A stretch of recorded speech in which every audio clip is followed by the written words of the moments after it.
Hello friends, நம்ம இந்த orange பழம் சாப்பிட்றோம்ப்பா, தோலை தூக்கி கீழே போட்டுடுறோம். இந்த தோலில் எவ்வளோ நன்மை இருக்குதுன்ட்டு நம்ம இப்போ இதை என்ன பண்ணலான்னு பார்க்கலாம். நல்லா இப்படி பொடிசாக கட் பண்ணிக்கோங்கப்பா. நான் கொஞ்சம் நல்லெண்ணெயும் தேங்காய் எண்ணெயும் வச்சுருக்கேன்ப்பா.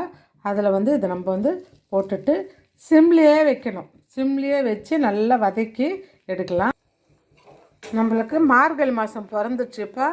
நம்மளுக்கு ரொம்ப உடம்பெல்லாம் ட்ரை ஆகும். இந்த பனிக்கு ரொம்ப கஷ்டமாக இருக்கும்.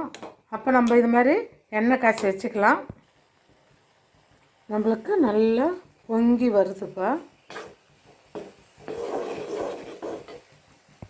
நம்மளுக்கு எண்ணெய் நல்லா காஞ்சிடுச்சுப்பா. இப்போ நான் வடிகட்டி எடுத்துட்டேன்ப்பா. இந்த ட்ரை ஸ்கின்னுக்கு இந்த பனிக்காலத்தில் போட்டால் அவ்வளோ நல்லா